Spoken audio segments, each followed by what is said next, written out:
Welcome again to the Comic Book Historians podcast with Alex Grand and Jim Thompson. Today, we're proud to have writer, historian, and Marvel and DC Comics continuity policeman, Peter Sanderson. Peter, thank you so much for joining us today. Oh, thank you for inviting me. Your birth year was 1952, Massachusetts. Tell me something about your early life. Well, I was born in Milton, Massachusetts. Then my parents moved to Situate, Massachusetts, which is further south along the coast of Massachusetts. And that's where, as a very small child, I first encountered comics. I've been reading comics as far back as I can remember. There was sort of a mom and pop store in Situate that my mother would take me to, and they had racks and racks of comics.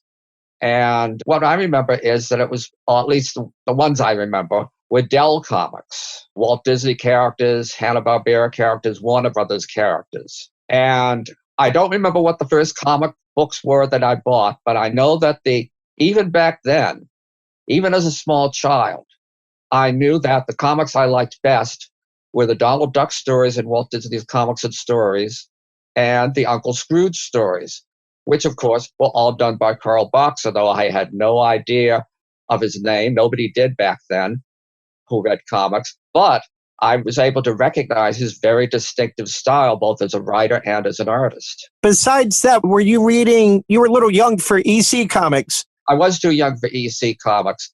I'm not even sure, but let's see, it would be a small child. This would have been in the 50s, but I don't even remember seeing EC Comics. And not Mad either? I suspect that this was after the EC Comics, the horror books basically went under. Okay, I see. There were superhero comics. Were you reading them? I don't remember superhero comics in Situate. I do know that after we spent my early years, like when I was in kindergarten in Situate, we moved to another location in Milton, where I went to grade school. And I remember that occasionally I would see superhero comics in a store, but I actually sort of felt that they were scary back then. They were drawn in a much more mature style than the funny animal comics. And I'd see covers like Green Lantern fighting a monster, or I remember seeing a cover of Hawkman fighting a winged gorilla. I was just put off of them. I thought, like I said, that they were too scary. It wasn't until in 1964, however, that's when I started buying superhero comics. I'm not exactly sure why. It's just that I went to a store that had DCs and I saw a comic that caught my attention and I picked it up and I was immediately hooked. And you want to know which one it was? Yes. It was a copy of World's Finest, which back then was the Superman-Batman team-up book. And the lead story was the origin of the composite Superman. Sure. I know that one. And we were just talking before the podcast about characters like Two-Face who have their faces split in half. The composite Superman was one of those. He had his whole body split in half. One side of him looked like Superman, one side of him looked like Batman. I'd certainly seen the Superman Fleischer cartoons on TV, but this was my first exposure to Batman and really didn't know that much about either character. But I think maybe the cover of that issue has composite Superman flying down and looking strange with his half Superman, half Batman, and his green face. And there's a list on the side of the comic book cover saying, this character has the powers of all the Legion of Superheroes. And it lists all these Legionnaires. And I thought, oh, what's this? This sounds interesting. So then I read the comic. And like I say, I was hooked immediately. And it was a very unusual comic for the Mort Weisinger era of Superman. Because for one thing, Superman and Batman were not triumphant. They basically survived, but they were unable to defeat this character. And the story is really told from the composite Superman's point of view. He is a loser named Joe Beach, who tries to make a reputation for himself as sort of performing stunts in public and keeps having to be rescued by Superman. So he's really jealous of Superman. Superman, of course, is really nice to him and gets him a job as a janitor at the Superman Museum. But this just feeds Beach's resentment of Superman. I deserve better than this, but I'm a janitor in this whole museum devoted to this guy. And then this becomes like a horror movie. One night, while he's doing janitorial work after dark, he's doing it near these statuettes of the Legion of Superheroes that Superman brought from the future. And now I look back and I think, this is sort of weird that 10 centuries before the Legion comes about, people on Earth know about them in the 30th century. But anyway, these statuettes were made with this special process. They focused a sort of beam on the actual legionnaires to create these miniature copies of statuettes of them.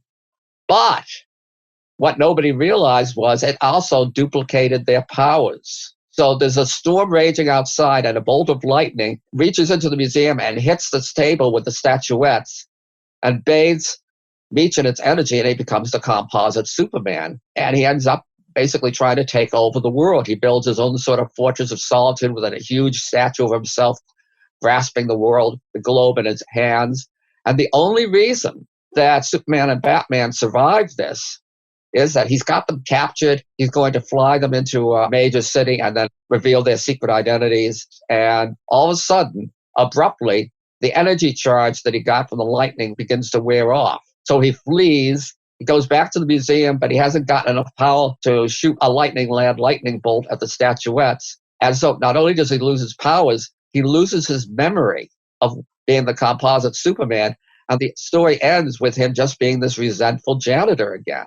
I think from the way I described this, you can see how unusual a story this was. It's also proof that those people who make fun of the Weisinger era and Superman and say it's all juvenile stuff, this was pretty good. This reminds me, in retrospect, more of a Marvel story. I see. So you feel that Mort Weisinger was a good editor? I think he had ups and downs. I think that there are some real classics like this one that came out of his reign, but most of the stuff he did is trivial and forgettable and juvenile and silly, which is why there's such a backlash against it. But it is true that in the Silver Age, Weisinger presided over this huge expansion of the Superman mythos, coming up with Supergirl and Krypto and Brainiac and Kandor and the Phantom Zone and all the Legion. These are all enduring achievements. I should say that I found out years later that Composite Superman was written by the science fiction writer Edmund Hamilton, and the artist was, of course, Kurt Swan, the definitive Superman artist for the Silver Age. Oh, and I should also say that I've subsequently found out that during the Silver Age, Weisinger brought Jerry Siegel back to write some stories like Superman's Return to Krypton, some of which, like that one, are indeed enduring classics. So did that lead you into being interested in Superman and the Legion and the worlds that were established from that? And that's what got you hooked in terms of that universe building continuity aspect of comics? Yes, it did. Starting with that, I started buying the entire Weisinger line of Superman comics. Superman, Action, Adventure, World's Finest, Jimmy Olsen, Lois Lane, and I'm forgetting one. Well, anyway, I got the whole Superman line of books from Weisinger. And yes, I did notice, and it did appeal to me, that they had a continuity that extended through all the books. And that there were, every so often I'd see references to previous stories of the Legion or other characters. And, nothing really changed usually in a Weisinger Superman story. They usually return to the status quo at the end of the story. But I was aware that this whole mythos, and there were occasionally text features, which I think would probably written by E. Nelson Bridwell, that would explain things like different kinds of kryptonite and so forth. So yes, I found that very appealing. At some point, did you start to think, hey, I would like to do this, I would like to be involved with this when I grow up? Or was that way off? We're getting way ahead of ourselves here. The next step is that when it's early 1966, and when the Batman TV show came on the air, and by coincidence or not, the issue of Batman that came out that month had the Riddler on the cover, and the Riddler was in the first episodes. Is that spinning Riddler with Carmen Infantino? No, this is Riddler by Gil Kane. This is the second Riddler story in the Silver Age. And I already knew who Batman was from World's Finest, and I liked Batman. So I decided, okay, I'll try the Batman comics. And this is how I discovered the Julius Schwartz edited line of comics. So I went on from Batman and Detective to Flash, still done by John Druman, Gardner Fox, and Carmine Infantino. And Green Lantern, still done by John Druman, Gil Kane.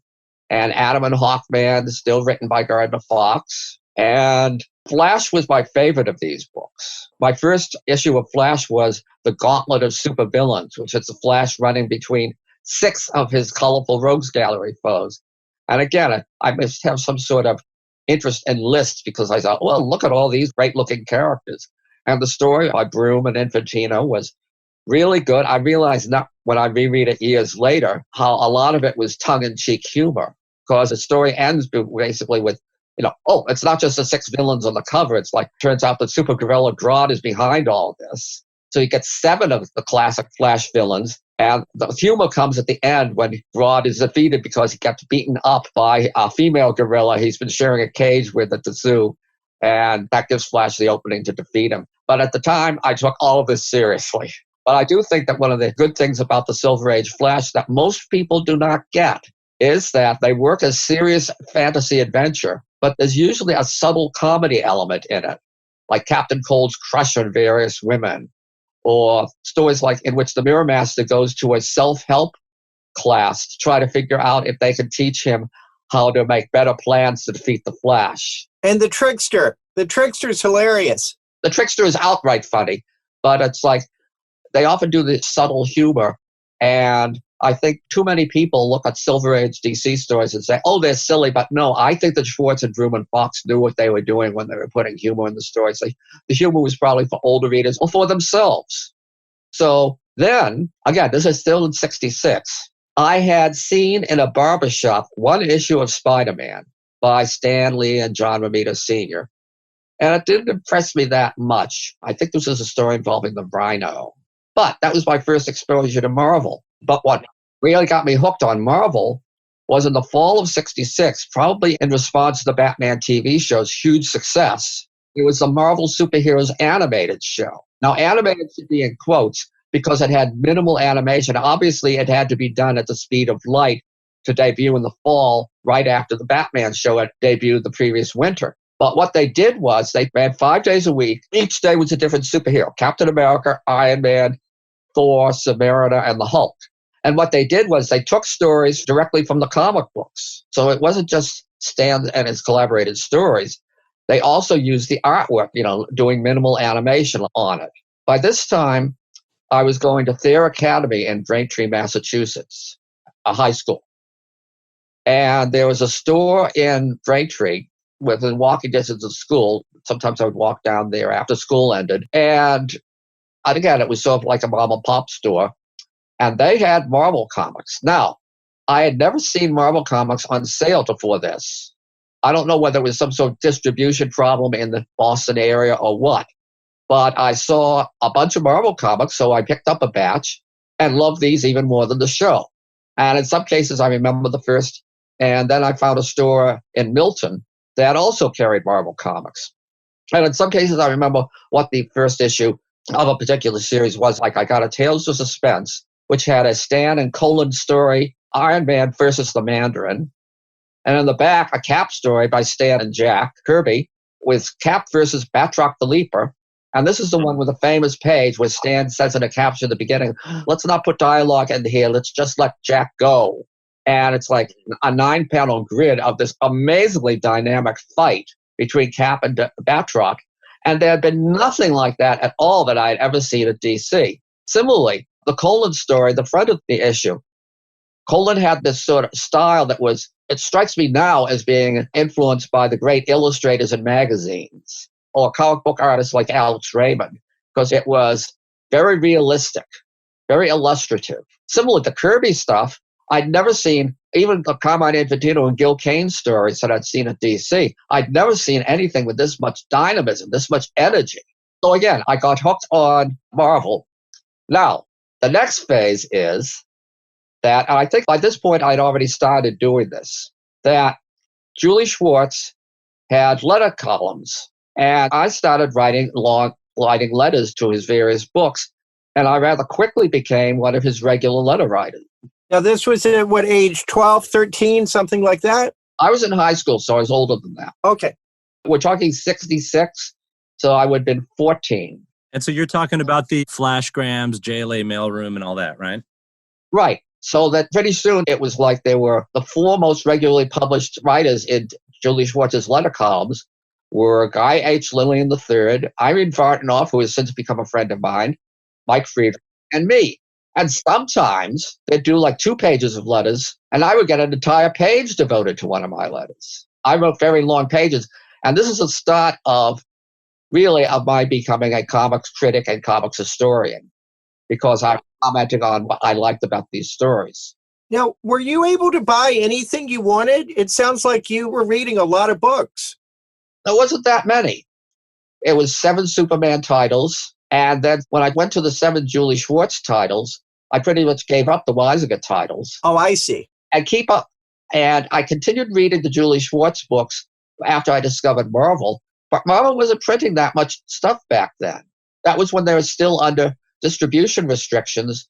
So there were maybe like 10 new comics a month and then a couple of reprint books. So it wasn't that much. But since I had so few comics, I would read the DCs and Marvels I liked over and over and over. And I soon started writing to the Marvel letter columns as well. And they didn't publish me as often, but they did a lot. So there were other fans that kind of looked at it, a lot of the comics like you did, to put it in a continuity. And I think of like Mark Gruenwald as an example of somebody who was reading a lot of the comics and also kind of cataloging it mentally. And I think he manifested that in his Omniverse fanzine, which he did with Roger Stern and some other contributors who Roger was also doing Charlton fanzines. Were these fanzines like Omniverse or the Charlton ones, were you reading those? Were those an influence on you at all? No. In the 60s, I was completely unaware of fanzines. I'd see the names of other readers in the letter columns, but I had no contact with any of them. The contact started, now we jump to 1975. Oh, I should say that there's a point in the late 60s when I gave up on the DCs. This was a point at which Fox and Vroom were leaving, and I was just had left. I was just tired. I thought the DCs were just not as good as they used to be. But I kept up with the Marvels.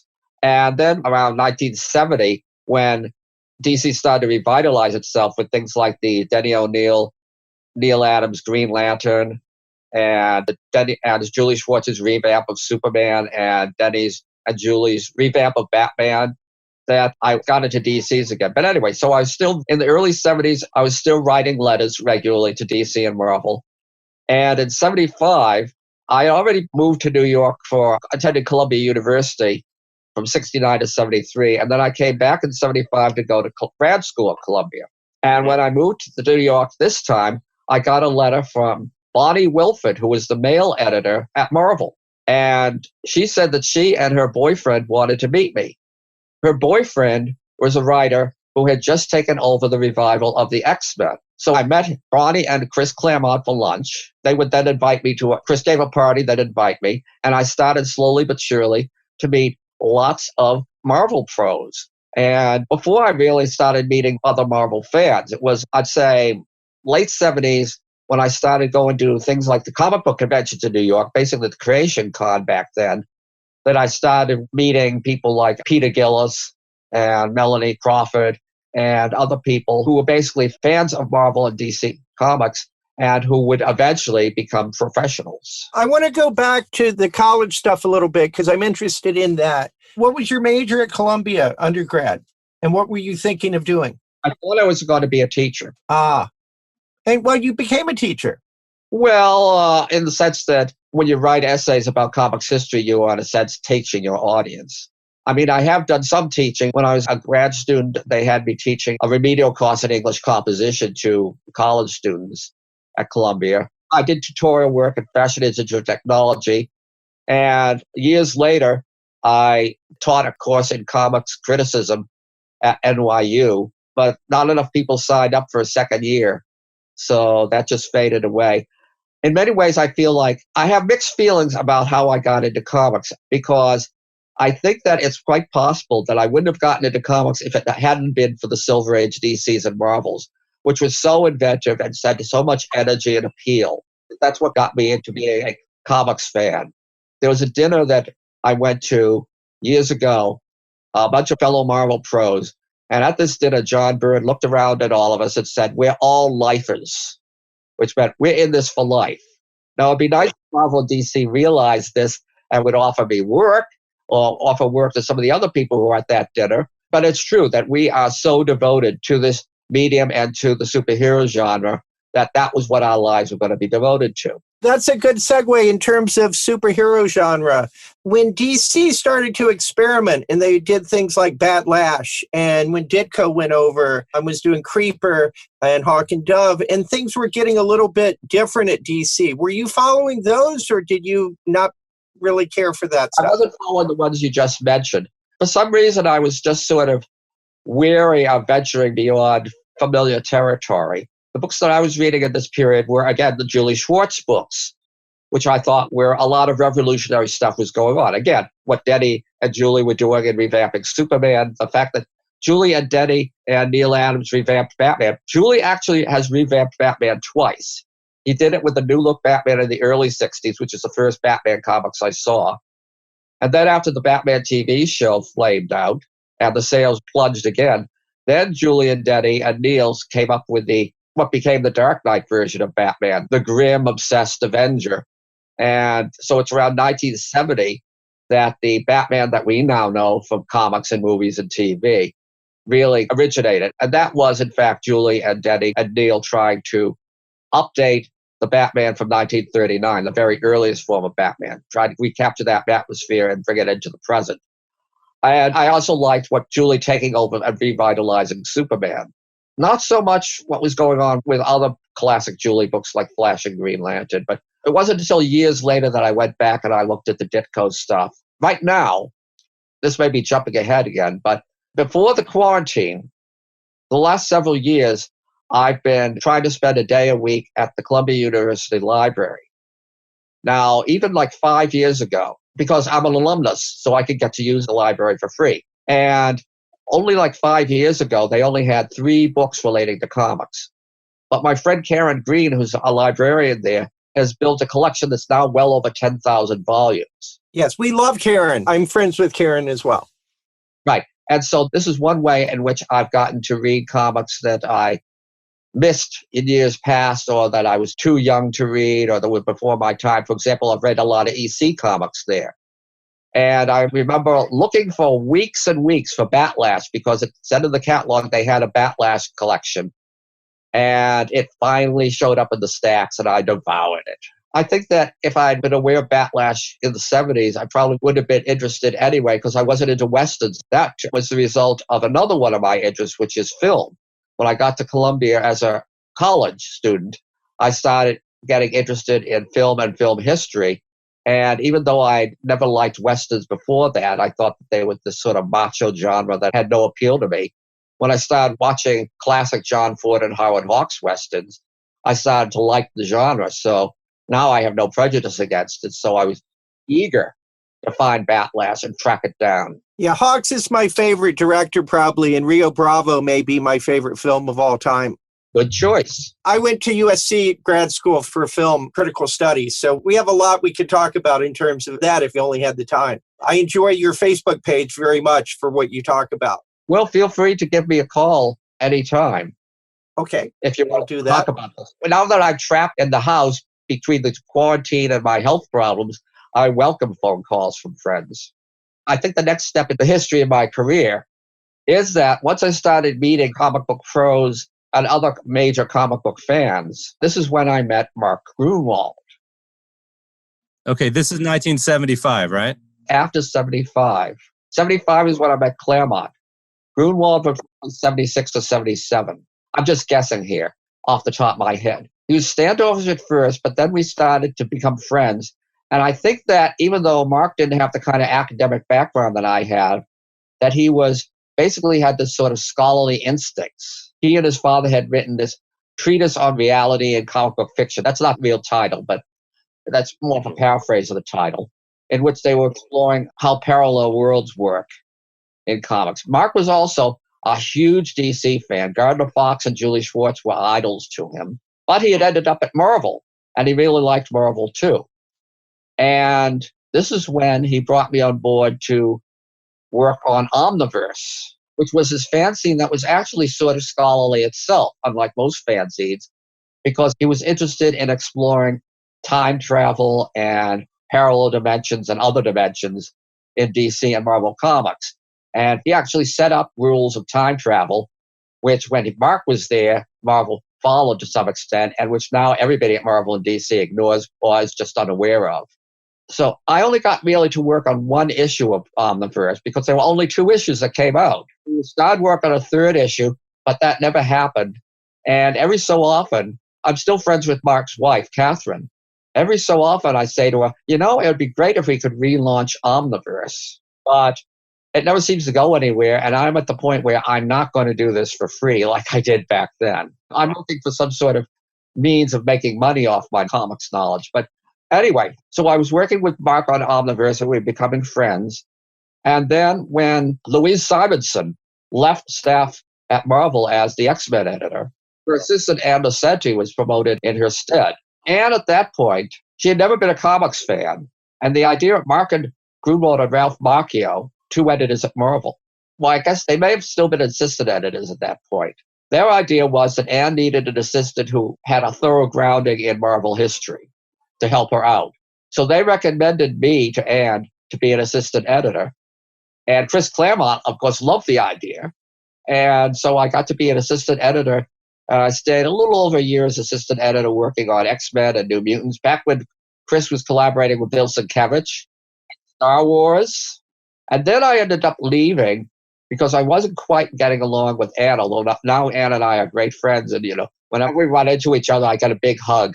It's a kiss. It's not a run hug, it's a kiss. But what really was happening was that Mark, who's now an editor, was starting up the original official handbook of the Marvel Universe.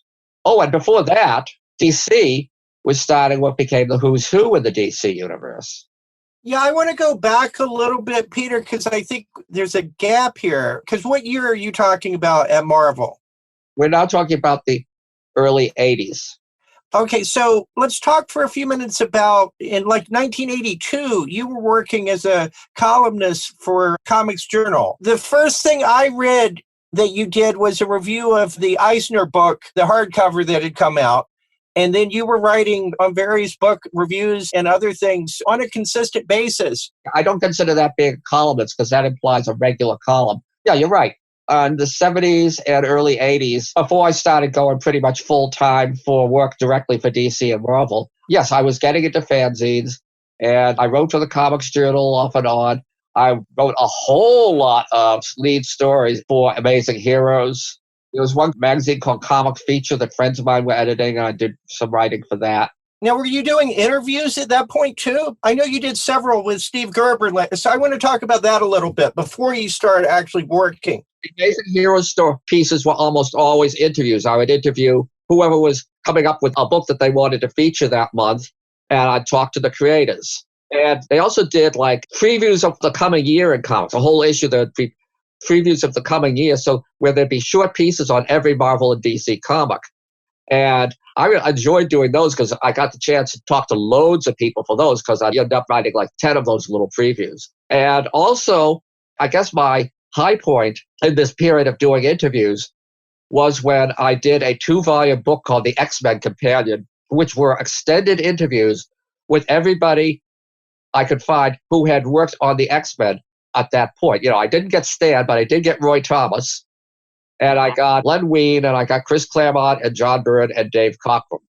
Every so often, somebody will write to me and mention that they really like the X-Men Companion. I don't know if I still have copies of the X-Men Companion, but I know I have copies of all of these Amazing Heroes issues. And did you work directly under Gary Groth or Jim Thompson? Who were the people you got to know from that area, from the Comics Journal? I got to know both Gary and Kim. I'd even get invited to parties at their place when they then had a big house in Connecticut before they moved to the West Coast. Kim was in charge of Amazing Heroes, so I'd be dealing with Kim on that. Gary was in charge of the Comics Journal, but really it's like I basically just did the articles and sent them in. We never had like conferences about them, and they always seemed satisfied with my work. And did you know the other people that were working there, like Decker and Rick Marshall and the other columnists? I knew Dwight Decker. He's still a Facebook friend, as is Rick Marshall, but I didn't know Rick Marshall from Fantagraphics. I knew Rick Marshall from when he was running Epic at Marvel. Ah, I see.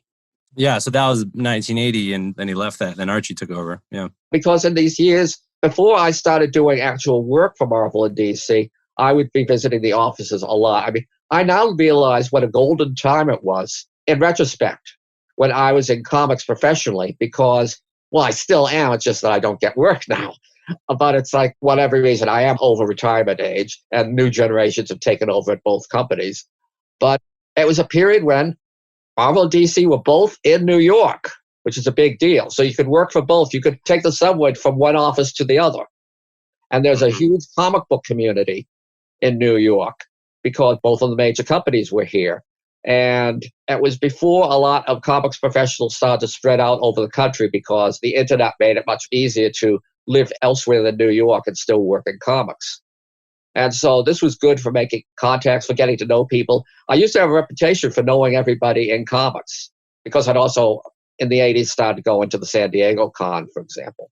And it also was a great time because the baby boom generation who had grown up on the Silver Age comics was really just coming into its own. Now they were getting to be in charge as editors or as writers of major series, getting to launch projects to go in different directions of the comics of the past, especially in the mid-'80s, the period of Dark Knight and Watchmen and so forth.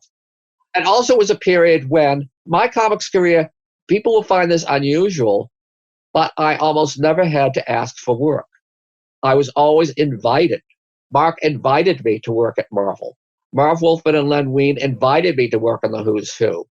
Even when I transitioned to writing books for companies like Abrams and DK about Marvel history, again, I'd be recommended by someone at Marvel or I'd be invited. And I love those days when people were inviting me all the time and kept me steadily in work for the last 2 decades of the 20th century. Did you work at DC before Marvel? Yes. And I just realized that this is another thing I should do to fill the gap. In the very start of the 80s, Marv and Len were planning to do what became Crisis on Infinite Earths. And they were also planning to do a series called History of the DC Universe, which years later turned into this 2-issue thing that George Perez drew. And they decided that they needed someone to research DC's history so that they could write these projects. So they hired me to come in twice a week and go through the DC library and take notes on character appearances and issues in which major concepts were introduced. And I think they really underestimated how long this would take. They thought this would take like 3 months. It took a year. And by that time, I was going in 3 times a week.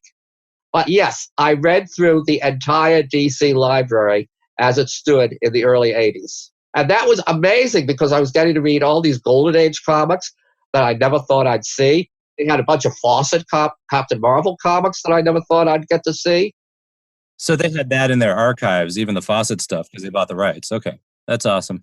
So how did that make you feel as you learned all that history and then saw it all jettisoned to some degree with Crisis? Do you feel that was a good move on DC's part? I don't think so. I could see the argument that things that, for example, in Superman's history had become dated. Like Superboy, for example, the classic Weisinger Superboy. Now I think back to it, I think, okay, if you have this small town, in the Weisinger days, they never specified where Smallville was. I mean, now it's generally assumed to be in Kansas, and I think that's because of the Dawn of Superman movie, although they actually shot the Kansas sequences in Canada. But if I think about it now, I think if Metropolis was supposed to be on the East Coast, there was at one point, I don't know, maybe Nelson Dridwell came up with this, but there's one point at which DC established that Metropolis was in, I think, Delaware, and that Gotham City was in New Jersey. So they were close to each other, and they were also close to New York City.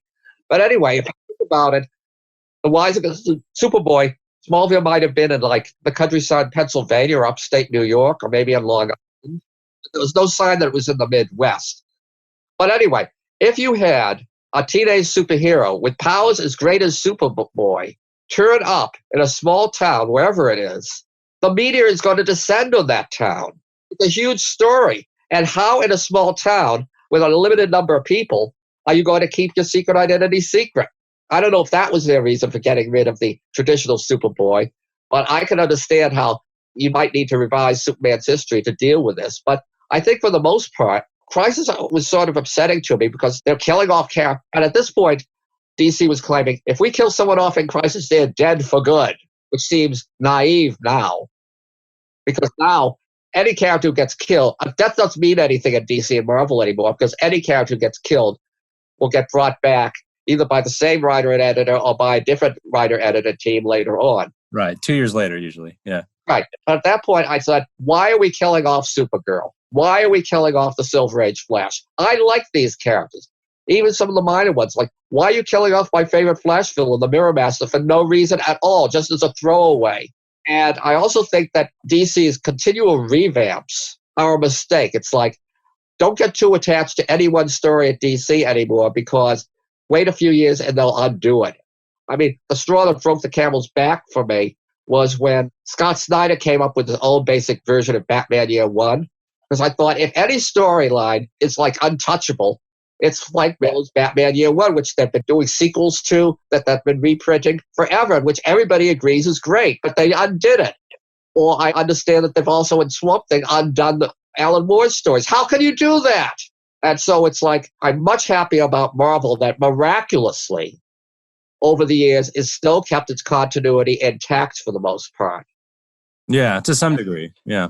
That's what I really wanted to explore with you a little bit, and I'm glad you brought it up, is the difference between the DC universe and the Marvel universe, specifically in the context of continuity. And even though Marvel seems ridiculous sometimes in some of the directions it goes, it doesn't jettison it. Whereas DC, starting with Crisis, but then accelerating with New 52 and all of that, becomes insulting to people like us who actually care about that continuity going forward. It's also that the audience has changed over the years, because I remember that there used to be writers, you'd ask them, why did you basically repeat a storyline from a few years back with this character? And they'd say, well, it's because most of the audience turns over every few years. And people like you, who have been reading forever and who remember all this stuff, you're in the minority. But look, in the world of comics that we've got now, it's mostly adults who read them.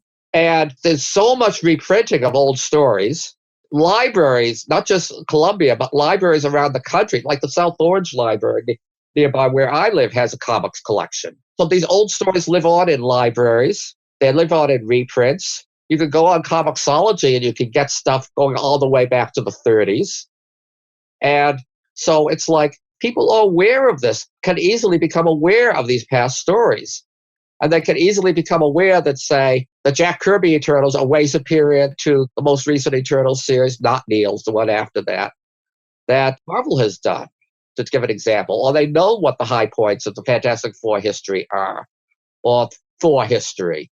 So I don't think it's wise to just dismiss stories that are older than a few years, because there are people who nowadays, though I think there are lots of people who know these stories and read them and like them. Now, the difference between DC and Marvel continuity, it used to be that DC continuity, they had it. Like I said, I was fascinated by the whole mythos, the Weisinger Superman. But story, for the most part, the continuity never advanced. It was rare that you got an event that changed the status quo, like the introduction of Supergirl. Now, DC continuity is totally malleable. I mean, you might have thought that when they did Crisis on Infinite Earths, okay, we've set our universe in order, or at least the way. Oh, that's another thing.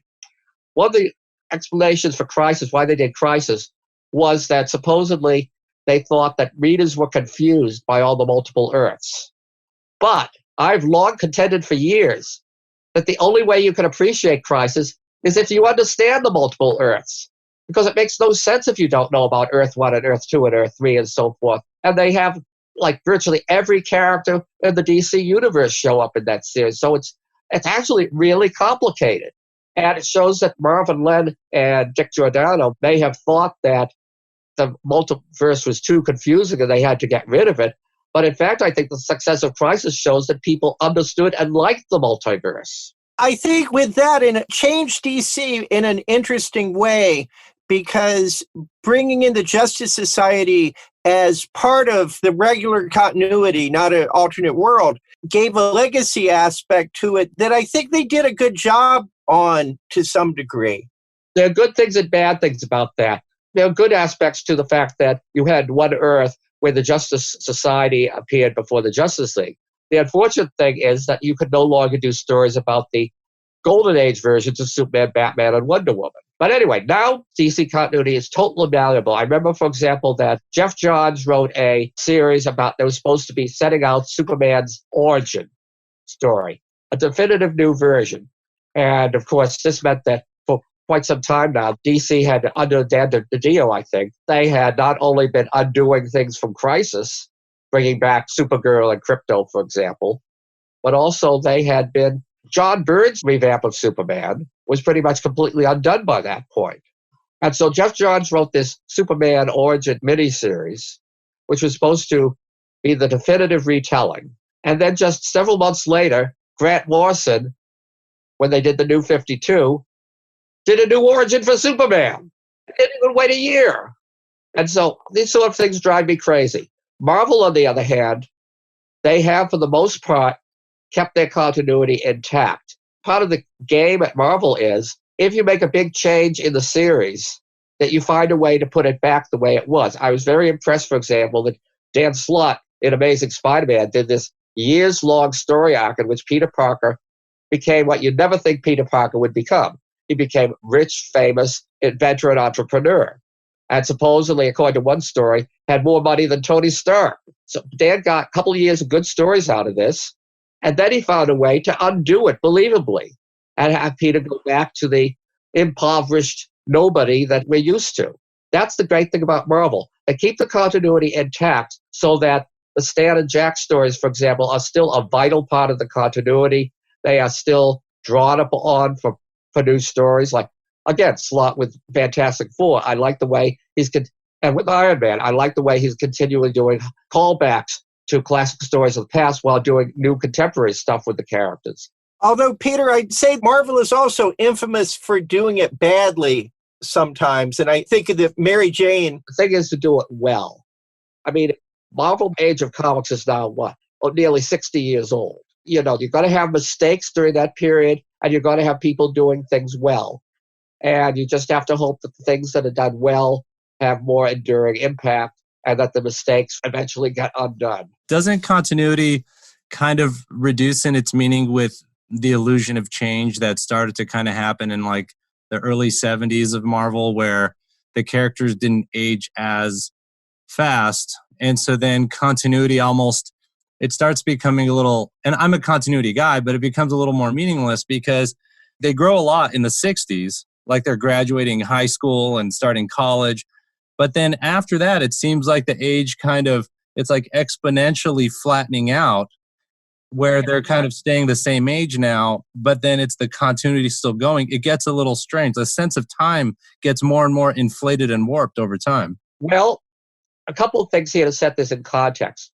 One is that when Stan and Jack and the others were creating the Silver Age Marvel Comics, they had already been in the comics business since the 40s, or earlier, I guess, in Kirby's case. And they had seen so many ups and downs in the comics business, and then seen so many series that they'd worked on flourish for a time and then go away. So I don't think that when in the 60s, Stan and Jack and company really realized that these characters that they'd come up with were going to last over a half century and more. So that's why Stan and Ditko, for example, were sort of moving Spider-Man's life along at a good clip. In the 60s, they had him graduate high school. They had him go to college. Probably the last sign of that is when Stan suggested that Peter and Mary Jane get married. The other thing is, when they got to the 70s and a new generation coming in to write the comics, I think they began to realize that these books could go on indefinitely. And so they had to slow things down because nobody wanted Spider-Man to get too old.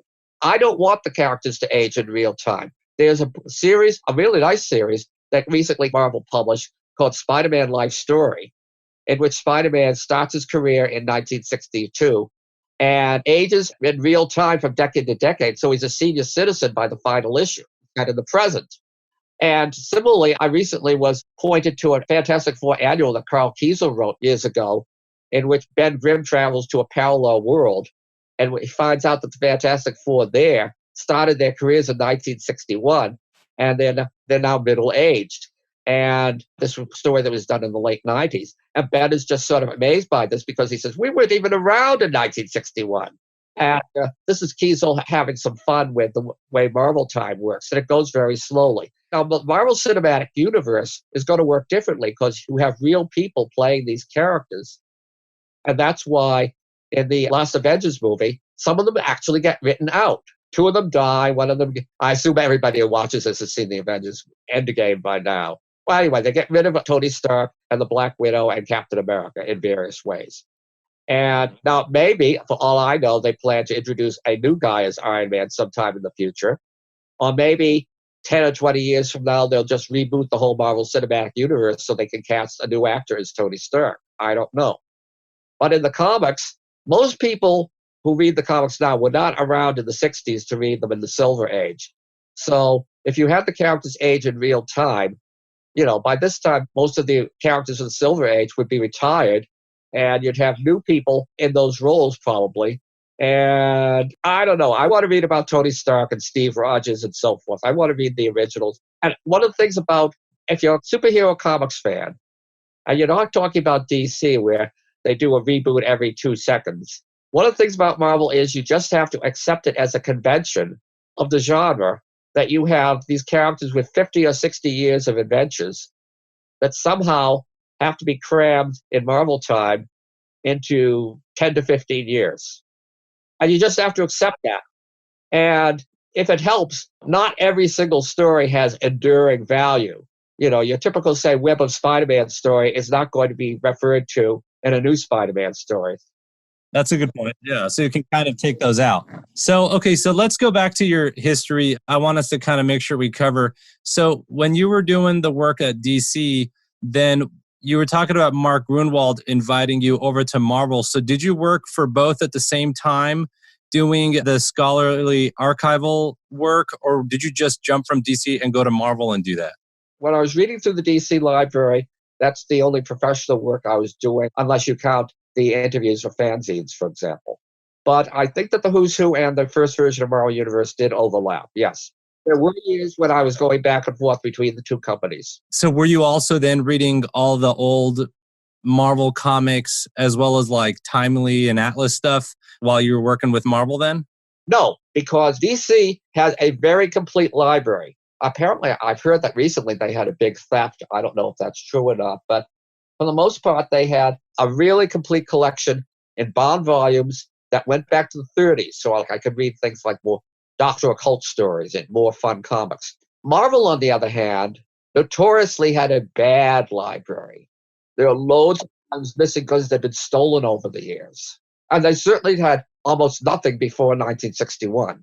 It wasn't really until I started going to the Columbia Library the last several years that I've been able to read a lot of Timely stuff. And of course, now Marvel, I don't know what's going on at Marvel these days. Oh, I only know as much as the general public knows for the most part. But Marvel has been reprinting a lot of stuff from Timely or Atlas, and a lot of it is available in hard copies, so I see them in the Columbia Library, or there's a lot of vintage Timely and Atlas stuff that you can get on Comixology in digital form. So I expect that what's happened is, I know that in my final days at Marvel on staff, that they were starting to digitize, instead of relying on collections of stats of past stories, they're starting to digitize everything. So it was available by computer. And I think they went on to somehow find stuff that they didn't have in the library, like the Timely and Atlas stuff, and digitize that too. So when you were contributing to the official handbook of the Marvel Universe for 80s and 90s, you were basically reading over old comics going back to 1961 and kind of compiling biographies. Is that basically what you were doing? And of course, a lot of this stuff I didn't have to look up. I knew it. Yeah, you knew it already. Yeah. So then, because it was your generation anyway. So then was Jim Shooter pretty instrumental in pushing the Marvel Universe handbooks? Originally, Jim Shooter wanted to do something like trading cards with statistics for how strong characters were, for example. And Mark managed to talk him into turning it into an encyclopedia of Marvel characters. Like I say, Mark didn't have an academic background like comparable to mine, but he was a scholar by nature. I see. So then how did you guys establish, I've always wondered this, how many tons that the Hulk can bench press versus Thor versus Spider-Man? Who was coming up with those numbers? I think ultimately it was Mark. Okay, Mark Gruenwald did. That's interesting. Okay. This is a long time ago. It's possible. I think that Mark might have done this for the big characters like the Hulk and Thor, with lesser characters like supervillains. It's possible that I came up with a lot of those. I don't remember because I'd look at the guidelines that they had established for the main heroes. And I'd say, well, okay, how does this villain match up to this hero? Because I'd see fights between them. So you'd figure that the Abomination has to be pretty close to the Hulk in strength, right? Yeah, right. Because, I remember reading that. I'll never forget those numbers. Like Captain America can bench press 800 pounds. I mean, for some reason, these numbers are burned into my mind. And some people didn't like that. Some people just didn't like the character's powers being specified. But I think Mark thought it was important so that people knew that Captain America was not as strong as Spider-Man, who is not as strong as Iron Man, who is not as strong as Thor, who is equal to the Hulk, except that somebody came up with the idea that the Hulk, based on the fact that the madder he gets, the stronger he gets, that if you get Hulk really enraged, he can go over the 100-ton limit. Yeah, the 100-ton. So you said there were guidelines. Who came up with this 100-ton, 10-ton? Were there guidelines set out for you guys for the main hero? I use guidelines because, again, this is a long time ago. I don't remember, but I think that I came into Marvel Universe Handbook with the second issue. So that pretty much wrote the whole first issue himself. And so he was already establishing strength levels for these characters. So I was basically just following his lead. Okay, on Mark's lead. So then, now Tom DeFalco, was he any sort of resource or contributed toward any of the Marvel Universe bios or anything? No. Later on, he wrote some books for other publishers about Marvel, his characters. But no, he had nothing to do with it at the Handbook at the time. And I with the first three versions of the Handbook, the original, the sort of deluxe version, which was longer, and then the loose leaf version, various update miniseries. Now, how did you then start getting into the Marvel Saga in 1985, which you did with 1985 to 87, edited by Danny Fingeroth? Tell us about writing out the Marvel Saga, because I made a post about that recently. I don't really recall how Marvel Saga originated, but I do recall that what happened is I would go over to Daddy's apartment on a regular basis and we'd discuss and work out what was going to happen in each issue of Marvel Saga. And I was hoping it would go on forever, but in fact, eventually it was transferred to a different editor and it wasn't selling that well, so we had to wind up with the Galactus trilogy, which is actually a good place to start because that brings the early years of Marvel to their high point. And if I had to do it again, we had a limited budget on this, which is why it was mostly clip art. And I feel a little guilty about that because sometimes with the clip art, we'd actually alter the art. Like if it was a partial view of a character, we'd fill it out. And now I think tampering with Jack Kirby art is blasphemous. That's awesome. I was happiest with Marvel Saga when we're able to do new pages. Like the first issue, I came up with the idea of let's start this with where are all these famous Marvel heroes just before Fantastic Four #1? And we had new art for that. And I remember later on when we were doing the Angel's origin, Danny and I agreed that the art on the original story was really weak. So we commissioned new art, and it was Bill Jemas who ended up doing it, which was great. So the big thing about Marvel Saga was George Olszewski, who was sort of a pioneer of indexing comics. He had done a lot of indexes of Marvel comics, both on his own and later officially for Marvel. And so to some extent, he had figured out in the early years which stories had happened before which other stories. But he didn't do a complete job. Like usually it was like if he was doing like Fantastic Four, Fantastic Four 30, he'd have an addendum at the end of the index. This character next appears in, this character next appears in. But he wasn't covering everything because he wasn't indexing every series at this point for Marvel. So what I had to do is read all these stories from the first, 1961 through 1965, which is when the Galactus trilogy happens, and figure out which story happened when in relation to all the other stories. And sometimes you'd see that Stan would give you a good clue, like there's Thor returning from a long story in Asgard, and he goes to Avengers Mansion and he meets Hawkeye and Scarlet Witch and Quicksilver. So you know this happened after the issue in which the new Avengers Cap's Kooky Quartet got launched. But anyway, I had to figure this out. And what I did was I made out these calendars. And I was able to assign each story from 61 to 65 to a specific day of the year. And sometimes you'd have multiple stories on one day.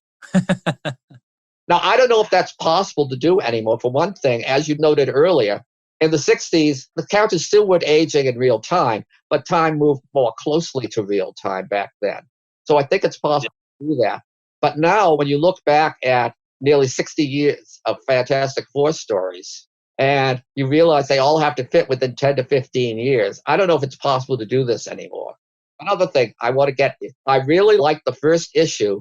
I like the whole series, the recent history of the Marvel Universe series. Mark Waid stuff? Yeah. Yeah.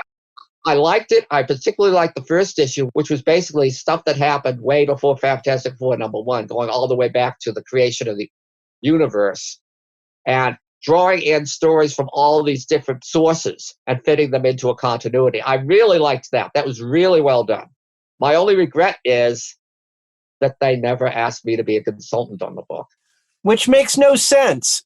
I know. I mean, I talked to people who have worked on Marvel Universe handbooks, more recent Marvel Universe handbook. I was just talking to one earlier this week, and they loved the handbook that Mark and I was writing. And really, with the original handbook, I started working on it with issue 2, and as the series went on, I was writing more of it than Mark was, and that's definitely true of the deluxe version. But it's out of sight and out of mind, I guess. So then the Marvel Universe Complete Encyclopedia of Marvel's Greatest Characters, we're dating that to about 1986-ish. How'd you get involved in that?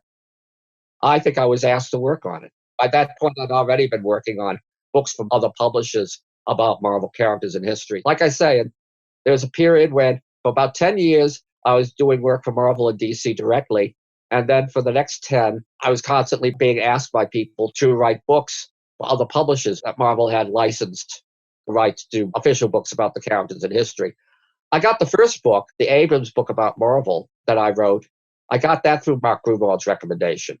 Oh, I should also say that, to fill in another gap in my history, that after Marvel Saga was finished, and there wasn't another Who's Who or Marvel Universe handbook being done at that point, that's when I went to Mark and said I was looking for work, something else to do, because I really liked working in comics and on comics history.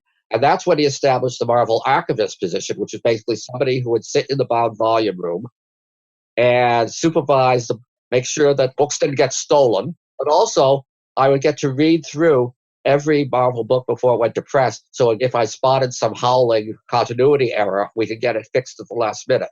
And this lasted for a little while, but then we had Marvel's Dark Days, where it was all these different corporate moguls were fighting over ownership, and the company was going bankrupt.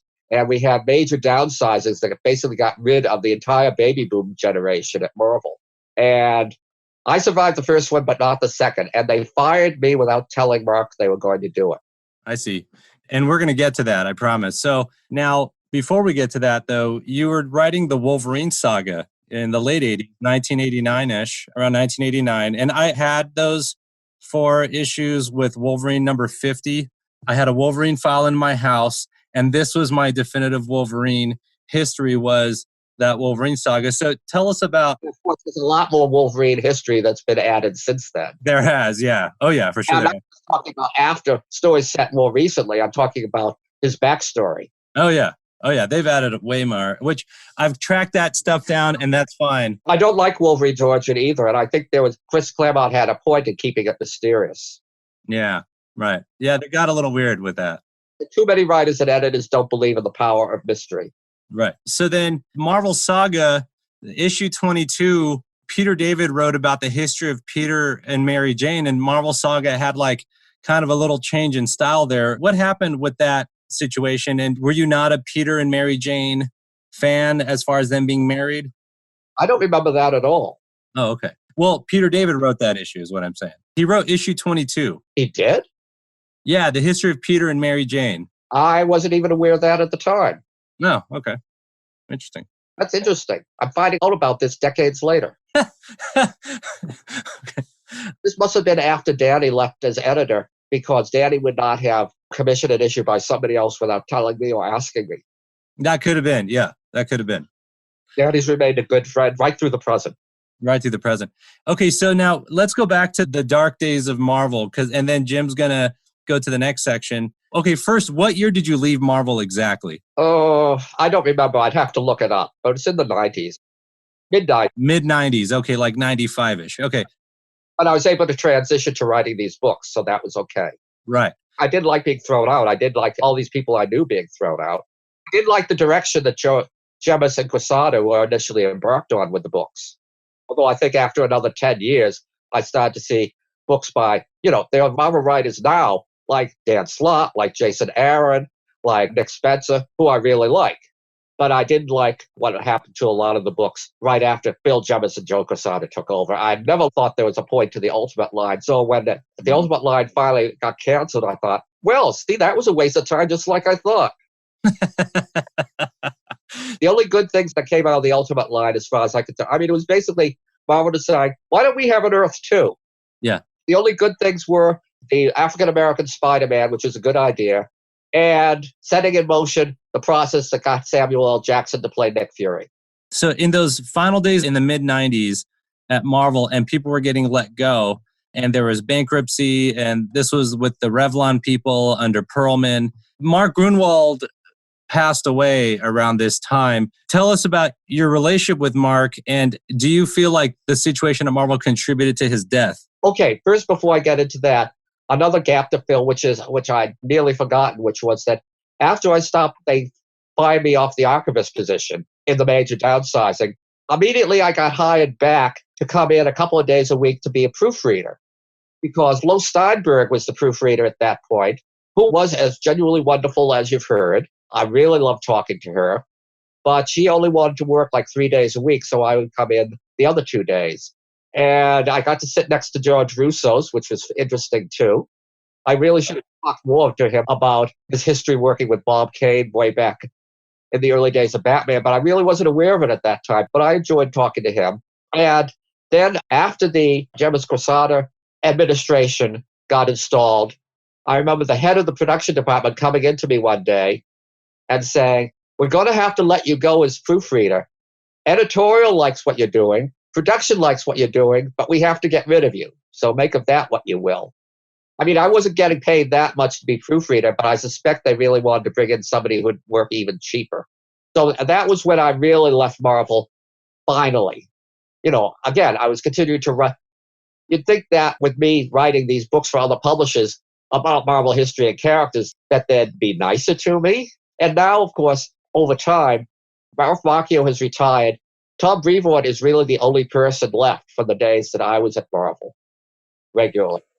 And so it's a whole new generation. So I don't think most of them even have heard of me. And Ben Morse, who was there until a year or so ago, he would invite me in to do podcasts every once in a while. But now my only real connection with Marvel is that when they have one of the screenings of the Marvel movies, I get an invitation, which is very nice. And of course, now it'll be like at least till November before we get another Marvel movie. So I got invited to the big, which you may have seen on TV, the big Marvel Celebrate Stan Lee TV special.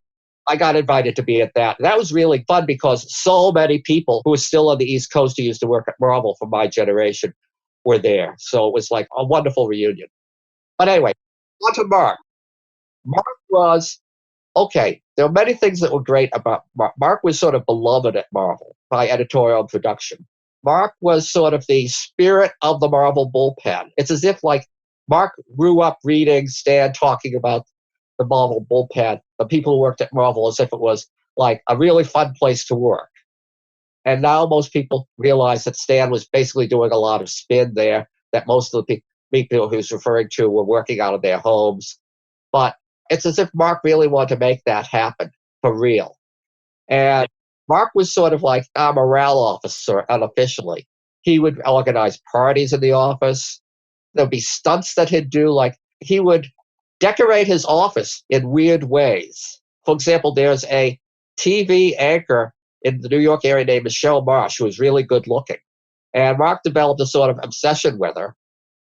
And he started putting photos of her up all over his office wall. And this led to Michelle Marsh Day at Marvel, where everybody on staff sort of crowded into Mark's office, and they were all wearing Michelle Marsh masks. And there was another time when he put his desk up on a platform. So he was sort of towering over everybody who came in. And he filled the floor with torn paper, I guess from comics. And so you had to sort of wade through all this paper to get to Mark. Or another time when he decorated the office like it was a medieval dungeon. And it was fun working with Mark. The original version of the Handbook, we often had to work nights on that because it was so much work doing that. Like I would work on entries in my home in Queens, and then early evening I'd travel into Manhattan to the Marvel offices and continue to write there on a typewriter at Mark's assistant's desk and sometimes Mark was there or one of his assistants, David Wohl, and they're doing production work on the book. And I'd be there typing away until like 11 o'clock at night, and then I'd leave. And back then, Marvel's location, which was like 27th and Park Avenue South, back then, this is in the 80s, you'd go outside that time of night and you'd have to avoid the hookers in the subway. So Mark, he was a source of fun. He was a really hard worker. And now when the downsizings came, like I said, I was called into this Tribunal of 3. Bob Harris was one of them. One of the interesting things about the Tribunal was that within a year, all of them were gone from Marvel too. But it was a day when everybody was sort of in his office, nervously awaiting, wondering if they were going to get the call in to see the Tribunal. And if you did, then the Tribunal would tell you you were being let go. One staffer was so upset by this that he actually fainted. And so after I got told by Harris and the other 2 staffers, they were from different departments at Marvel, that I was being let go, I went into Mark's office and told him. And I remember the look of a shock on his face because they had not let him know this beforehand. Now, it is said that there are people who believe, as you say, Mark died soon after this. Oh, another thing that happened was that Mark was no longer writing Captain America, and he had the Avengers books taken away from him because this is when they were farmed out to Jim Lee and Rob Liefeld. And anyway, so Mark died of cardiac arrest, I think, very soon afterwards. And there are people, including myself, who believe that this was a reaction to seeing what had happened to all his friends, so many of his friends at Marvel during the downsizings. As a reaction to his colleagues and friends being fired, you mean, right? Yeah. During the 80s, there was always a lot of tension when Jim Shooter was editor-in-chief, and a great deal of relief when the Marvel got rid of him and Tom DeFalco was promoted to take his place, because everybody liked Tom and he was very easygoing. But despite all the tension, what made Marvel so much fun back then was Mark. And like I say, he's like the spirit of Marvel. Tom Brevoort even said that after his passing. And no, I don't have that much contact with Marvel anymore. They recently moved last fall, but I've been to their previous offices in Midtown Manhattan several times. But when I walk around there, it's like a big advertising office with a lot of young people. I find myself thinking, is this what like John Romita Sr. and Archie Goodwin thought when they worked around Marvel in my time? Oh, we're the 2 old guys and all these young people. Everybody at Marvel looks really young to me now. It's like an advertising office. You don't see the weird, there are Marvel posters on the wall, but you don't see the gag posters or the decorated offices. If they have office parties, I never hear about them. So it's like, really, even after Mark died and Jemas and Quesada took over, I was still there as proofreader, remember? And I remember how the editorial offices was so quiet, whereas they were always bustling with happy noise during the 80s. And everybody was pretty much isolated in a cubicle. And I remember being sort of horrified one day because I was sitting across from the office of one of the new editors, and he was going over a script with one of his writers, and he was questioning specific words in the dialogue. And I'm thinking, oh my gosh, this sort of micromanagement would never have happened even under Shooter.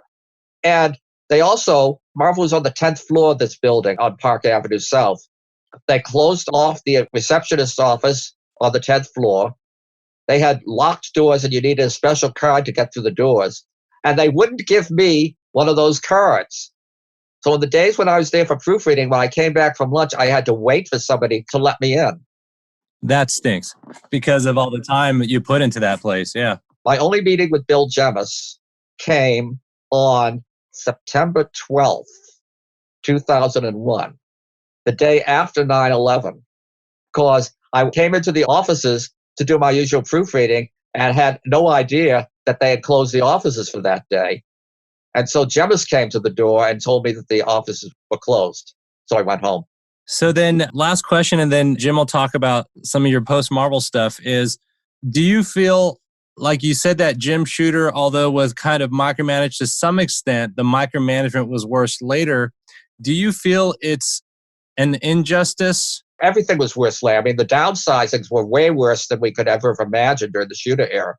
Because Shooter, he gave people a hard time, but only a couple of people ended up getting fired. Right.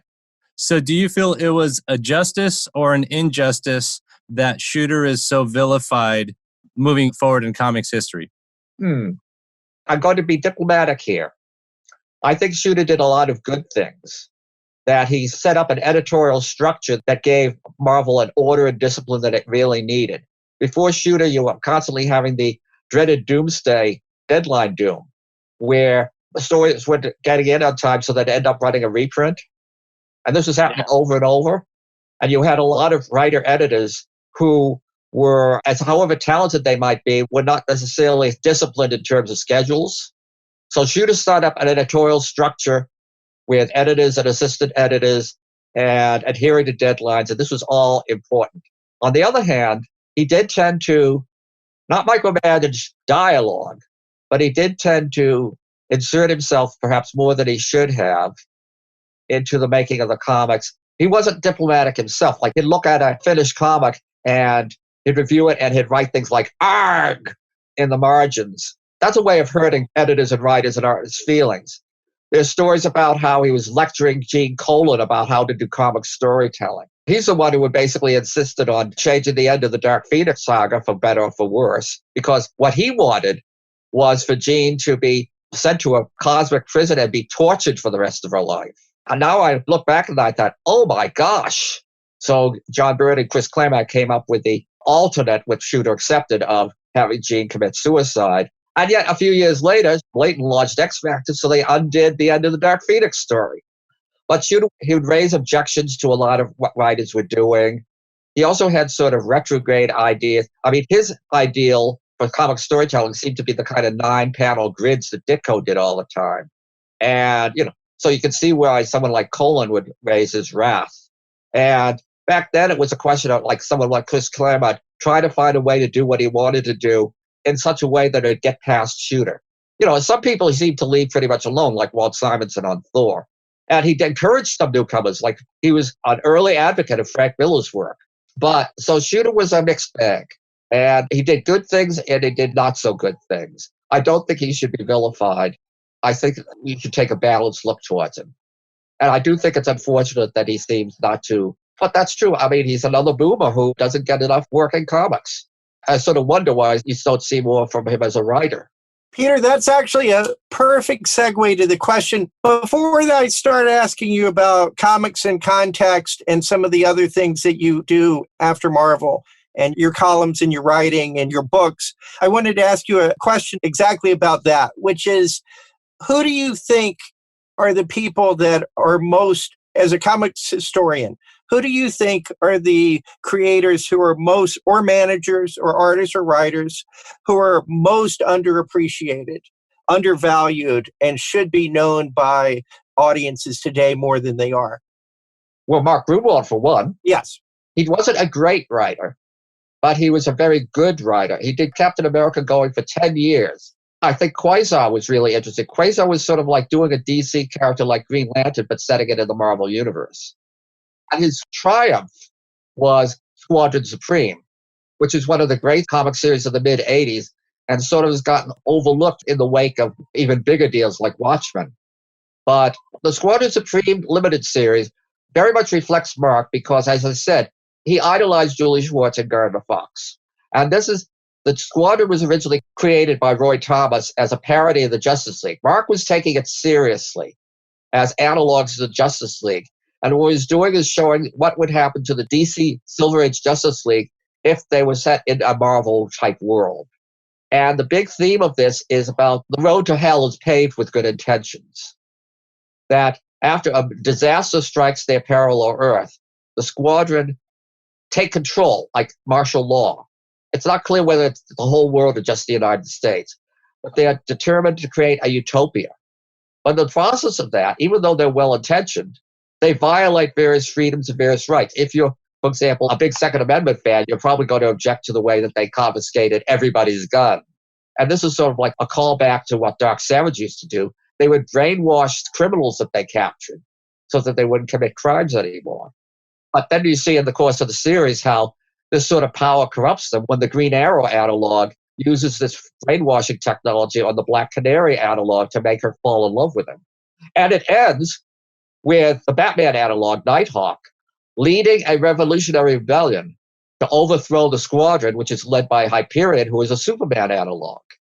And there have been so many series like Kingdom Come and Injustice and Superman Red Sun that have come along afterwards, which are basically pitting a tyrannical Superman or a Superman who has sort of overstepped his bounds against Batman, who leads the revolution and represents regular humanity. I mean, even as soon afterwards as the original Dark Knight pits Superman against Batman. And it all started really with Mark. He was the first one who really did this, what's become this trope in superhero comics. Also, for the New Universe books in the 80s, Mark did the best one, DP7, which was a bunch of people who had developed paranormal powers and were put in sort of an asylum where they would learn to use their powers like Professor X at school, but also cope psychologically with the stresses of becoming a superpowered person. And eventually they find out that this asylum is being run by people who are trying to exploit the superhumans. And so a bunch of them flee and live these nomadic lives traveling the country. And I've long thought that this is a series that would make a great television series. If anyone from Marvel Studios is watching this, if you're looking for more stuff from Disney Plus, this would be a good one. I would just add, in terms of Gruenwald doing that with Squadron Supreme, that he was smart enough to do it with non-Marvel Universe characters. That DC, when they did it in Identity Crisis with having Zatanna actually wiping out memories and doing that with the consent of half of the heroes, to me, that was just horrible what happens there, because it takes that darkness and it actually applies it to the regular continuity heroes. And I know you wrote about that, right? Identity Crisis at all for that reason. And also, well, the horrible murder of Sue Dibney. Yes. One of the most just lovely characters in the whole DC universe. And also, the Elongated Man series was a comedy mystery. You don't take comedy characters and rape and murder them. But anyway, the closest thing that I could think of at Marvel that was the horrible storyline, David Michelinie wrote it, unfortunately, in Avengers, in which Carol Danvers is, in effect, hypnotized and raped by this son of Immortus, Marcus, and she impregnates her. And the Avengers, when she gets back, just sort of nod their heads and say, oh, that's interesting. And Chris Claremont was so infuriated about that when he did an Avengers annual later, he had Carol sort of call the Avengers on the carpet for the horrible way that they had treated her. Yes. I mean, she actually said how angry she was, and I thought that was very smart to dig themselves out from that. I'm not a big fan of rape of superheroines anyway. I think it's... But that's a good point you made. It's similar to when Alan Moore originally wanted to use the Charlton superheroes in Watchmen. And Dick Giordano, I think, was making a similar point. He didn't want the Charlton heroes to be like turned dark and dysfunctional. So he wanted Moore to come up with his own characters. So Moore came up with the Watchmen that we know, most of whom you can see their foundation of the Charlton characters, but he changes them enough. And since the Watchmen, like the Squadron, were basically characters that the readers didn't have an emotional investment in at first, then it's easy to have them turn bad. But in the case of the Squadron, keep in mind, Hyperion and the rest didn't realize they were doing bad until these things started blowing up in their face, and Nighthawk finally beat them, and they had the epiphany that, oh my, what have we done? We've established this tyranny with all the best intentions, but it's still a tyranny. And now, do you want to hear about other people I think are underrated? Yes, give me a couple more. My old friend Peter Gillis, who was working for Marvel DC in the 80s like me and did a lot of what I thought brilliant stories. He did an Eternals series, which has never been reprinted, but maybe when the Eternals movie comes out, it will be. He did amazing issues of What If. He did good issues of Captain America and the good long run on the Defenders. He was pushing the boundaries of what you could do in superhero stories. And yet he's never really been a fan favorite, or after the 80s, he stopped getting work. He's back doing independent comics now. But it's like, I think he's an underrated writer. But other writers that, if we're talking about the current generation, like I keep waiting for Steve Gerber to be rediscovered, not just by current readers, but by the mainstream press, because it's been said that he was doing Vertigo comics before Vertigo. He was making major moves towards more sophisticated comic book stories in the 70s, and he deserved to be rediscovered. Don McGregor, I'm really happy that the movie people, they not only use, when Don was doing his Black Panther stories in the 70s, he was getting a hard time from other people in Marvel editorial. Things like, why do you have to do a series with no white people in it? This is my objection to Shooter, is most of those people left Marvel because of Jim Shooter's decisions or behavior. And that was my favorite era of Marvel, probably. Well, anyway, it's like Don, he wasn't getting support at Marvel when he was doing these stories. He wasn't getting paid much. He was originally sort of pushed off the Black Panther in the middle of the storyline. And yet, now, he's getting more recognition in the world at large. He's on the Black Panther movie DVD. He got invited to the premiere. And the movie, of course, is full of stuff that they took from Don and also from Christopher Priest. That's like the Black Panther movie, this billion-dollar franchise, is largely adapted from the work of Don McGregor, who got a pittance for it. And the thing is that I would like to think that Don would get more comic book work out from this, but no, he doesn't. We just interviewed him just a few weeks ago. It was a real treat. Yeah, he's wonderful. Would you happen to know who at Marvel editorial was giving Don the hardest time? He never mentions names, so I don't know. I can make guesses, but I don't know. And I'd rather not make a guess. Yes, a lot of people left Marvel in the 80s because of Shooter. And you could argue that DC's revitalization would not have happened without Shooter, because John Byrne left because he was fed up with Shooter. Frank Miller left because he was fed up with Shooter. And the Superman revamp and Dark Knight were two of the major phenomena of DC in the mid-80s that really got the company moving again. It's funny about Byrne, because Byrne used to throw these huge parties at, he owned a mansion in Connecticut. And yes, this is back in the days when you could make real money off of comics. And he had a mansion in Connecticut, and he'd throw these big parties a couple of times a year. And he used to invite like basically everybody in the business. And there was one summer party he invited Dick Giordano to, and Shooter was there too. And right under Shooter's nose during that party, John was talking to Dick Giordano about going to DC and revamping Superman. Now, I'm not sure that Don left because of Shooter, because I think when Shooter rose to power, Don was already gone, but I'd have to check that. We should probably move on and talk about your Comics in Context column. Is there anybody else you just want to fairly quickly say people should be invested in? I agree with Steve Gerber completely. Well, in one of my talks with you guys before we did the podcast, one of you mentioned Archie Goodwin as an editor. Also as a writer, because he was a consummate craftsman as a writer, and he was beloved as an editor. He was behind the Epic line, which, of course, Marvel has no equivalent of now. So he was doing a lot of experimenting in new directions and giving creators room to experiment. And when he went to DC, I remember him telling me that he thought that the secret of being a good editor was to pick the right people and then let them do what they want.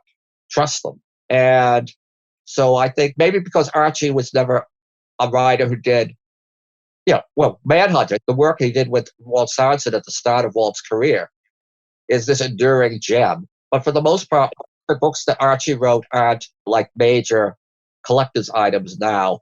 And so I don't think younger generations really know about him or appreciate him as much as they should.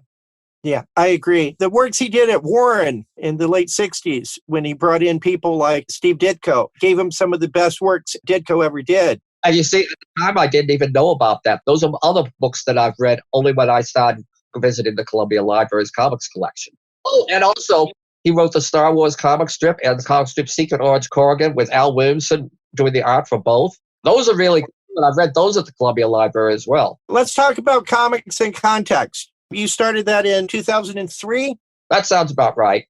I did it for about 5 years. You talk about Dark Shadows and your love for Dark Shadows, and then Top Cat, and then comics, and just everywhere. Well, I have no problem dealing with animation because, for my money, comics and animation are closely related art forms. And you'll notice if you follow my Facebook page that every day I do anniversaries and birthdays for major people in both comics and in animation, as well as other related fields, like I'll do New Yorker cartoonists, for example. Last week I did Leonardo da Vinci because he did caricatures. He's another one of the fathers of cartoon art. Dark Shadows, which I really love.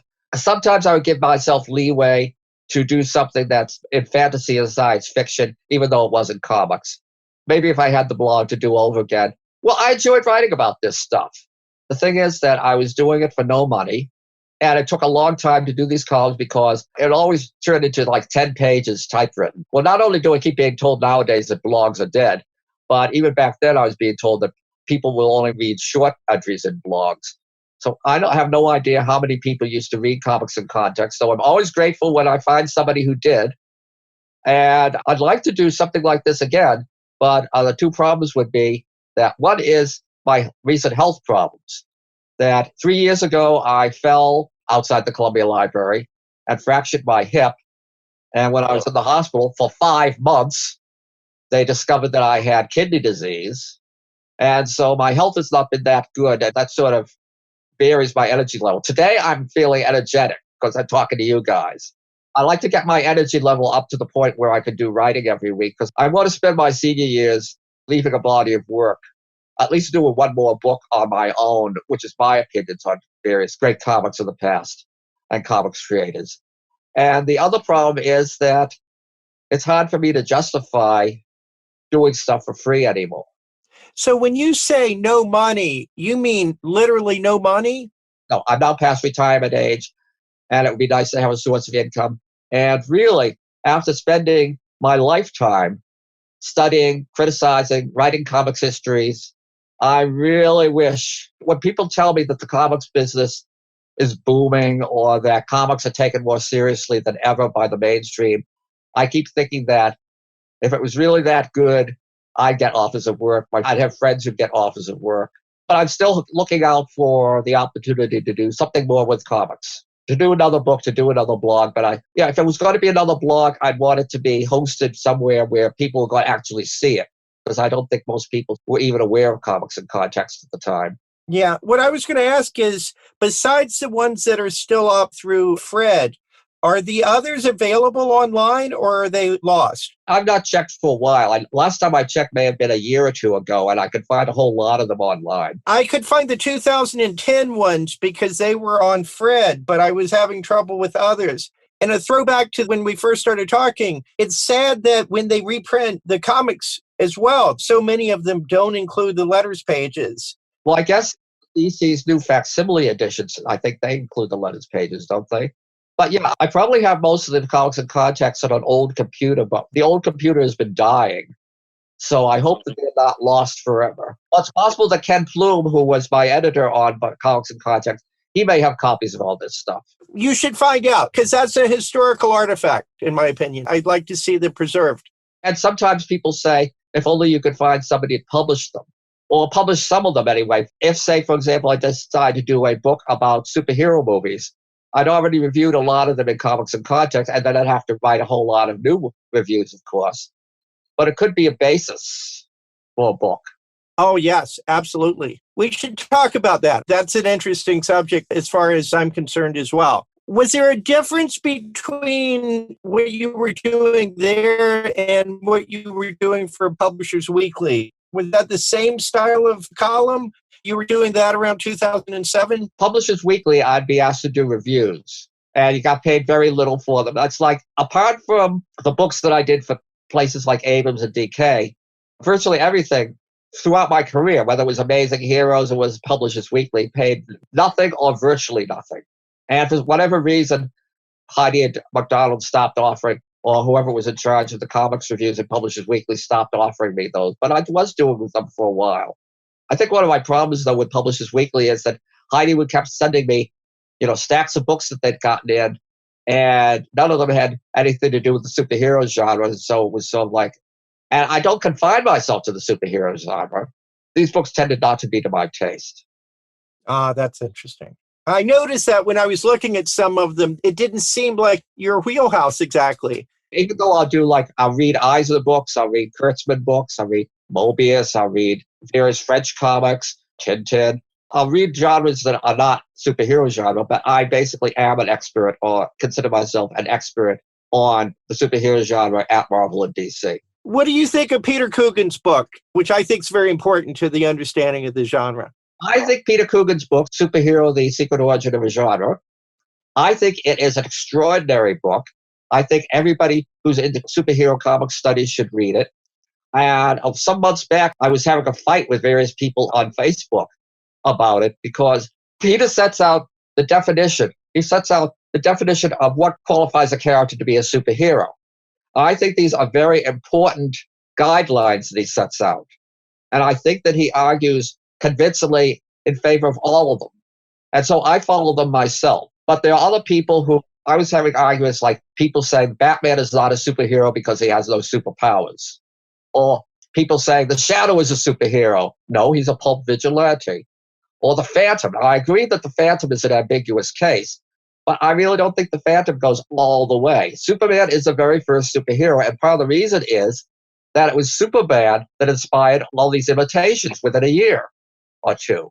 Whereas the Phantom, I think, even though he first appeared as a costume vigilante who was operating in the big city, they very quickly moved into his jungle location. So I think that he really should be classified as a jungle hero in the Tarzan mode. Peter Coogan agrees with me about the Shadow and the Phantom and Batman. And I mean, there's very little space between us in terms of, I think my only real quarrel with Peter is that after he comes up with all these specific qualifications for being a superhero, like you have to have a costume, you have to have an insignia, you have to have extraordinary abilities, whether they're superhuman or not, things like that. You have to have an ongoing mission. But when it comes to defining the supervillain, he has a much broader definition. So, for example, he includes Professor Moriarty. He includes the James Bond villains like Goldfinger and Blofeld.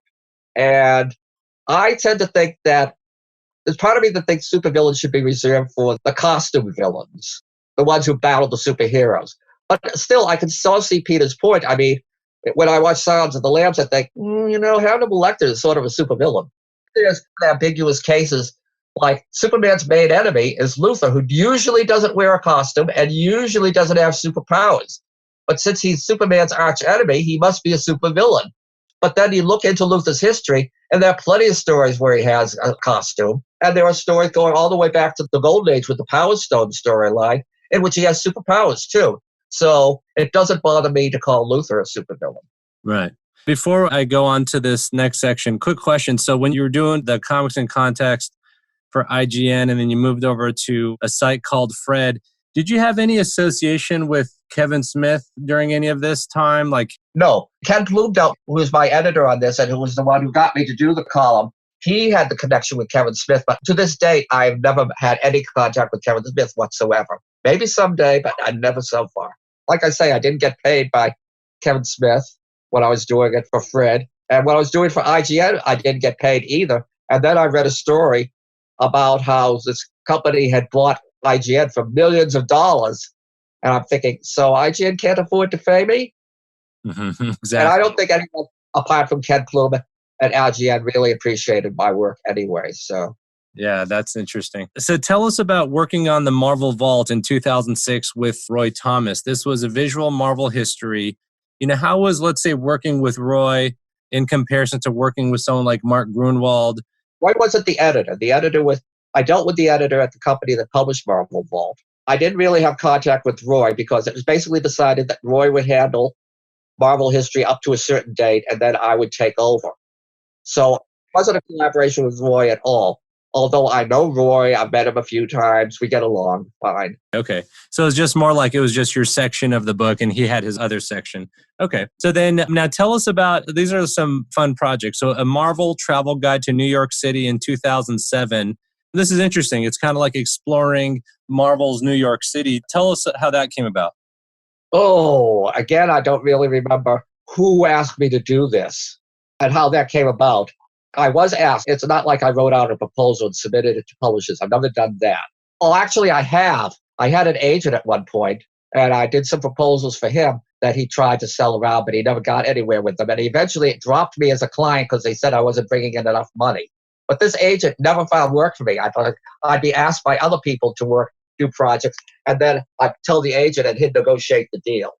So if there's such a thing as an agent who actually finds work for comics historians, I'd like to know. But anyway, I really enjoyed doing the Marvel Guide to New York City. And because really, you can walk around Manhattan, and if you know enough about Marvel history, you continue in classic places that Marvel stories happened at. You know, even like in the first Avengers movie, the big fight with the aliens at the end happens right in front of Grand Central Station on Park Avenue South, just several blocks away from one of Marvel's old locations. And whenever I walk down to Grand Central now, after that movie, I always think, oh, they got this place in such good shape after the big battle with the aliens. They really cleaned it up real nice. Damage control. Really, I was basically researching the travel guide, basically my own memory of Marvel stories and what I could find online. So that if I had like access to the Columbia Library back then, I'd be able to do much more. And even since the book came out, there have been, like Dan Slott has been very good at using real New York City locations. Like there's one issue of Spider-Man where there was a party in Bryant Park. Or for a time he had Peter Parker working at a scientific firm that was down at South Street Seaport. I enjoyed that sort of thing. And what I'd really like to do, for a time I thought, if only I could find somebody who would pay me to do guided tours of New York City, pointing out Marvel locations. But then I found out somebody had beaten me to it. But I'd really like to do like a sequel to that book and maybe add a whole lot of stuff to it, or maybe do an expanded version like Marvel's Guide to the United States and deal with Marvel stories that are set in like Los Angeles or San Francisco or Chicago or the Everglades for Man-Thing, things like that. Similarly, I mean, I wish that Abrams would have, after I did the Marvel Universe book for them, that they would have invited me to do an update, but they never did. And it may be that they no longer have the rights to do Marvel stuff because ever since Disney bought Marvel. Yeah, that's right. That's when a lot of this stuff stops, is around 2008 or so, when then Disney buys it and then a lot of those books kind of disappear. I don't go into bookstores that often anymore, but I remember last time I was in Barnes & Noble, I was saying, oh, look, here's some Marvel and DC Encyclopedia type books that I wasn't asked to work on because nobody knows me anymore. But some of them are still being done, but not made really as regularly.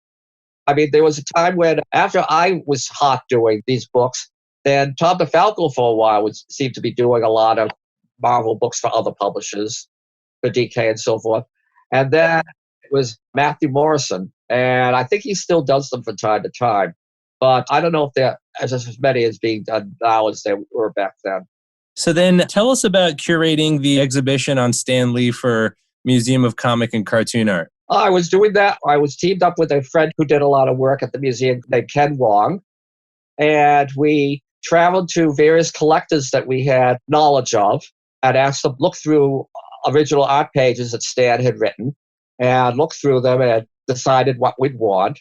And we did have contact with some of the real big guns of Marvel collectors, like Society of Illustrators now has done some amazing Marvel shows, Marvel art shows. And there was that big Marvel exhibition at Touring the World, which I saw when it was in Philadelphia, that had a lot of really great original Marvel art. But anyway, we contacted a number of collectors in the New York City area. We got some pages. I think we managed to cover pretty much every aspect of Stan's work in comics. And the delightful thing was when we had opening night and Stan was there, and to see how much he liked the exhibit. And also, I mean, he was so excited by it. I remember at one point, there was an exhibition case that had stuff from top to bottom. And at one point, he got down on his knees on the floor to look at the stuff on the bottom of the case. Because Stan was, until his last few years, despite his advanced age, he was amazingly active. I remember when he arrived at the museum, he took a brief nap, I think. But then he was full of energy. Yeah, that's cool. So did you get to chat with him much during that? No, not much. But of course, I got to meet him there. Not the first time. I first met him in the 70s when he was making an appearance at a small convention in Boston.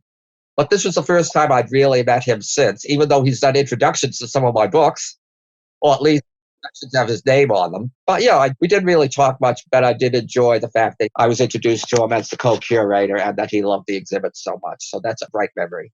So I got one last question, and then Jim's going to do the last section is, and you've brought it up, kind of talked about it a little bit, but comics and ageism, all right? There's a funny thing there where it seems like comics, are they a young person's world, not just in the fans, but in the creator and artist, if they are to stay somewhat culturally relevant to that time?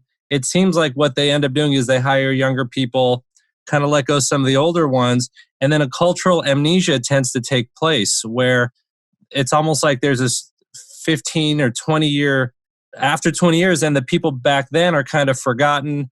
What's your take on that? Is ageism inherent in the comics industry, or is that just a myth? Well, that's weird because early on in the 60s, in the Silver Age, it was mostly people who had started out in the Golden Age. So it was mostly middle-aged people. You know, Stan and Jack were middle-aged when they created Fantastic Four #1, which shows, by the way, how valuable middle-aged comics creators can be, that they did their best work in early middle age. I should say that there are some people, like Jim Starlin, until Marvel got him angry again recently. He was doing work for Marvel. Peter David still works regularly for them. There are other people from my generation who you see, or slightly younger, who you see who are still like Colleen Doring seems to be busy all the time, which was interesting because Colleen had a style which in the 80s that wasn't like any of the male superhero artists, and I wondered how well she'd do in the comics industry, but a lot of those male artists have fallen by the wayside. She keeps doing strong because there's a bigger market for the kind of fantasy projects that she often does. It's not like ageism is, and people seem to be happy when they can get Walt Simonson to do something for Marvel. But there seems to be a handful of people who are still held in high enough regard that they still invite them to do work. But yeah, it still seems to me that most of the baby boom generation has been discarded. And it took longer at DC because they didn't have the downsizing.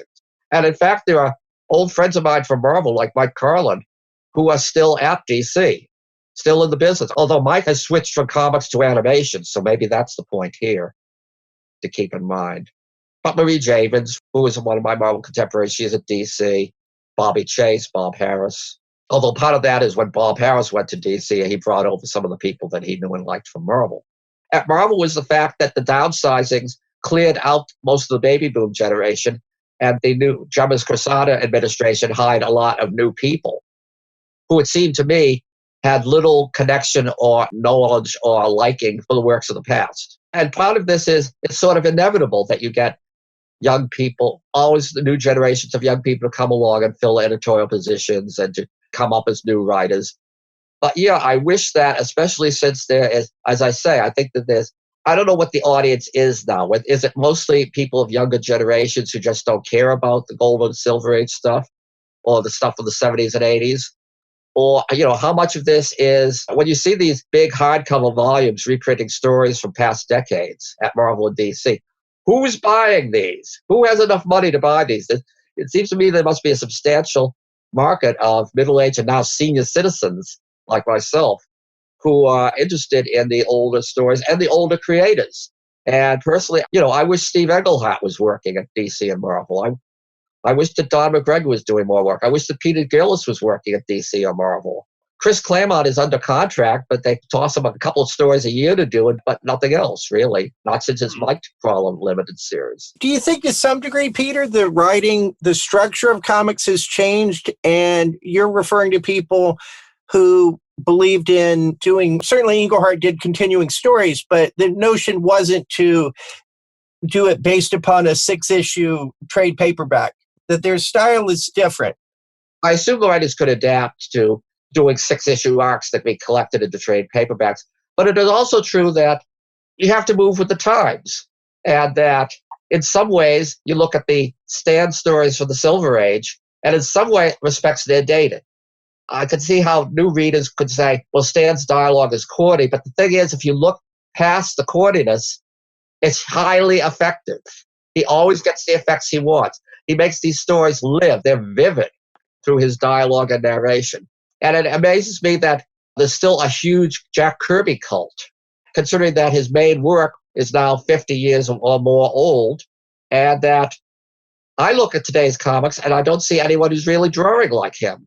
In fact, I hope I'm just not being cranky here, but it's hard for me to think of a current artist regularly working at Marvel or DC who I think is a real standout, has really distinctive, powerful style.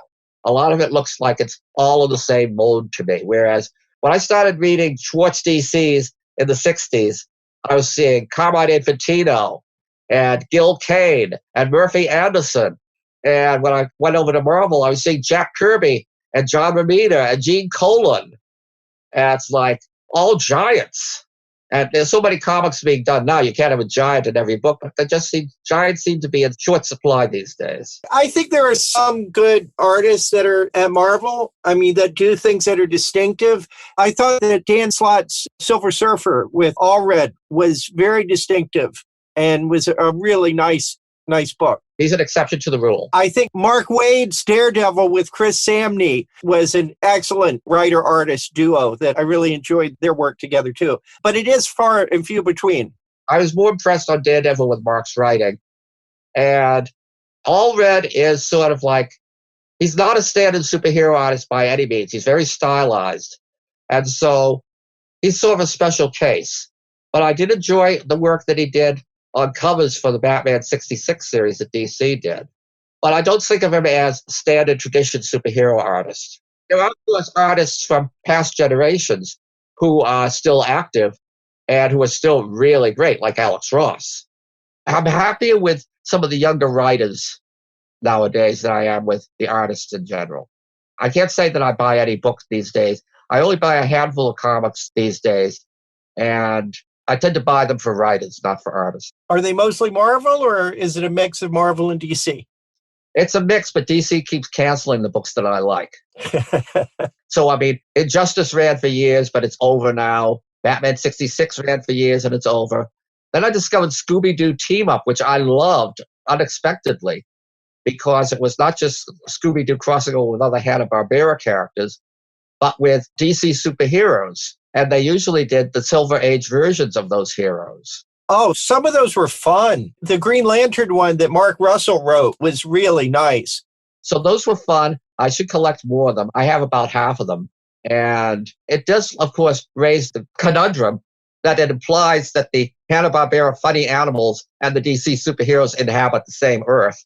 Did you read the Mark Russell Flintstones series, the 12 issues? I did not like it. You didn't like it? I'm curious about that. It goes back to my theory that characters who were designed, superheroes were originally read mostly by children or by people who were teens and early 20s, like the soldiers who read superhero comics in World War II. But it's like the superheroes, they were meant to be melodramas. And over the decades, they have made a transition to becoming more sophisticated and more adult. Hanna-Barbera characters were done for children. They are meant to be comedies. So when I read the Mark Russell Flintstones and I see Fred and Barney talking about how they committed genocidal acts in Vietnam, I think, no. On the other hand, I did like Mark Russell's Snagglepuss. Snagglepuss was great. I did like that. Snagglepuss, I'm not sure I followed the logic in that Snagglepuss is a funny character and there's suicide and everything else in that series. Well, I still think that Snagglepuss should be done as a comedy character. But I think that this is the exception to my rule because I think that that particular series was just so well done. And it didn't have things like Fred and Barney committing war crimes either. It was sort of like Snagglepuss as an analog for real-life gay playwrights in the 1950s. Right, and that is interesting, yes. Blacklisting and homophobia, and I thought that was really interesting. But it's sort of interesting, too, to realize that when I was a small child and I was watching Snagglepuss cartoons, never occurred to me that he was gay. But now, looking back, I think that the Hanna-Barbera writers probably did intend him to be gay, and they got it past the censors. That's probably right. Because, anytime I did a Snagglepuss impression when I was a kid, a friend would be like, oh, you sound gay when you imitate him. I was like, oh. Well, you might not know this, but there was a lawsuit in the 60s because Snagglepuss was doing commercials for Kellogg's Cocoa Krispies, I think. And Burt lawsuit because he claimed that they were ripping off his Cowardly Lion voice. Oh, yeah. Oh, okay. Yeah, that's true, too. But I just saw The Wizard of Oz again on TCM recently. And it occurs to me that to say that Burt Cowardly Lion sounds like Snagglepuss is not quite right because the Cowardly Lion actually has this sort of street rhythm to his voice. Even though he's not a tough guy, he tries to sound like a tough guy. I think that Dawes Butler, when he did these voices, he might have used someone like Burt Law as a jumping off point, but he took it in his own direction. Just like Dawes Butler's Hokey Wolf voice, everybody says that's his Phil Silvers voice, but it doesn't really sound like Phil Silvers, but it evokes the fast way that Phil Silvers talked. I want to talk about your teaching, that course you took, but I do want to go back to the Flintstones just for a second and say, as an ABC nighttime show, that is a little bit different from some of the others in that it did deal with some adult issues, such as infertility and adoption and the difficulties with adoption and things like that. There's a big difference between adoption and war crimes. There's a big difference between doing a comedy and trying to understand as a serious drama. I think Alan Moore should do a good Hanna-Barbera interpretation. It might not be to some people's likings, but guarantee someone would rape someone if Alan Moore wrote Hanna-Barbera. Oh, yes. Alan Moore, in some ways, he claims to be a feminist. And in some ways he is, but there's just too many rape stories in his canon of work. It's like, when you think about it, Watchmen ends up with the epiphany that Dr. Manhattan has, that because the original Silk Spectre fell in love with a man who tried to rape her and gave birth to the second Silk Spectre, that this is a miracle that justifies existence. And I'm thinking, this doesn't happen. Women do not and should not fall in love with people who try to rape them. Rape is not a good thing. But Alan Moore never had Sue Dibney raped, so I give him credit for being better than that. There we go. He picked his victims. At least he's doing it with his own creations and not with standard characters. With such a good, and then penning it on Jean Loring, another woman. It's just the most awful story there is. What about the infamous story about the dead girlfriend? I think it's Green Lantern's dead girlfriend in the refrigerator. Fridge. Oh, Alex is going to defend that now for like an hour if we let him. Well, Jim and I chatted with Kevin Dooley at the Comic Fest. He actually drew the door covering some of what was going on in that refrigerator. And no, he thought it would appeal to the young readers at the time. Well, look, I mean, it's better now because you have more female writers and editors. But there's that Karen Jarman story we mentioned earlier. I remember saying at DC in the 80s that there was this big poster of blow up of a Crisis on Infinite Earths cover with Superman, holding up the bleeding corpse of Supergirl. And Superman's thrown his head back and is wailing in torment. And I'm saying, why is DC selling a poster of a dead woman covered with blood for kids to put up over their beds? Why is it that these women always get killed? Much as I admire the Dark Phoenix saga, you could say that its subtext is that women cannot emotionally handle power. I mean, there's all sorts of things that have been done in the past in comics that are just now look like horribly misogynistic things. Like, okay, V for Vendetta, to go back to Alan Moore. Supposedly for her own good, V captures Evie, shaves her head, imprisons her, tortures her a little, and then he says, well, this is for your own good because I wanted to have you go through the same experience I was in when I was held captive. And I'm thinking, why? Why do you have to torment this woman in order to complete her training? Why? Peter, when this is done sometime in the next 2 weeks, I want to have a phone conversation with you about Watchmen on HBO too, because I know that was a hard one for you to get into. And I never did. You never really did you? Because that took Alan Moore's and did turn it into essentially about women, which I thought was an interesting take on it. But I know you never warmed to the concept very much. No, it was a story completely removed from what Watchmen was about.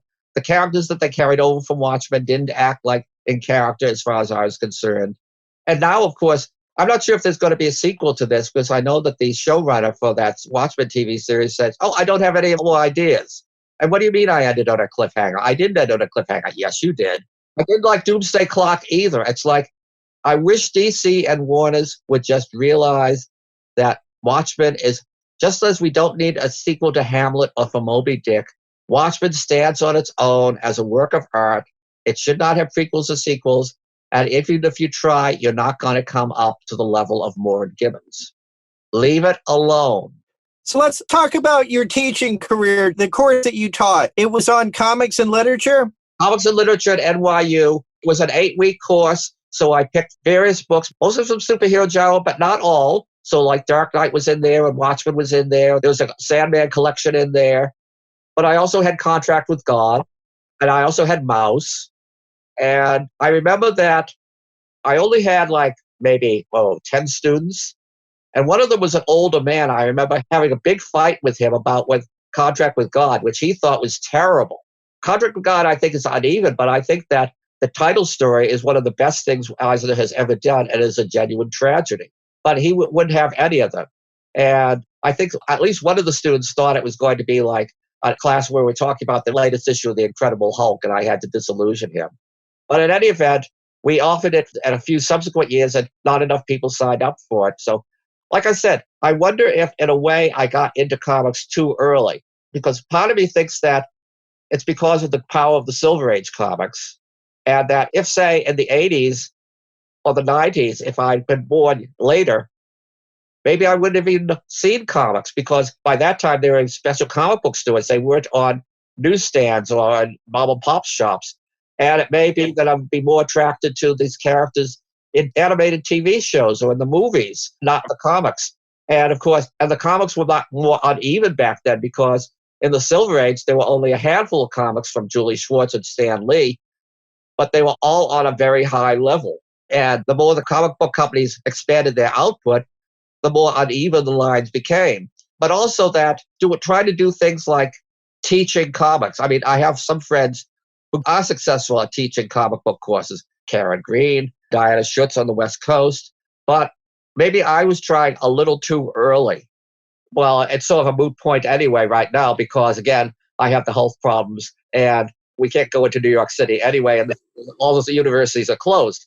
But it's been a long time since I tried to propose an NYU course, and I don't think my contacts at NYU are there anymore. What really bothers me is that I never did a dissertation at Columbia. I was sort of like everything but dissertation, because I couldn't think of a subject dealing with Shakespeare, which was my main author as an English literature student, that hadn't been done before. And I really would have wanted to write about comics, but it would have been impossible in 1978 at Columbia to do a dissertation on comics. Now, of course, you can. And now there's a whole generation of people like Peter Coogan who teach comic book courses and write academic papers on comics, and I missed out on that. It would be wonderful to have Karen Green's job, but she gets to fly all over the world, it seems, as a comic book librarian. That's how we close out that Peter Sanderson, a man ahead of his time by far. You know, in a way, a lot of us are ahead of our time, because those of us who are reading Stan Lee's superhero comics in the 60s, back when comics were considered by mainstream culture to be trash that were only read by kids, and stupid kids at that. You know, I was being made fun of for continuing to read comics when I was a high school student. And now it's like superheroes dominate popular culture. The Marvel Studios movies are hugely popular. But those of us who are reading this stuff back in the 60s, we were foresighted. We were ahead of our time. We were like a half century ahead of our time. Well, this has been an awesome episode. Peter, thanks for hanging out with Jim and I today. It really seems like you were a comic fan, critic, historian, reviewer before it was culturally cool to do so, that you were ahead of the curve on that. And I think it's great. I'm amazed by how much of my childhood in the 80s and memorizing the Marvel Universe and memorizing the Marvel Saga, it was all based on you putting it all together and making it easy for a new fan like me who was, 10 years old in the 80s to be able to access the works like Marvel Masterworks and all that stuff. You were the gateway for me to then look at the old comics.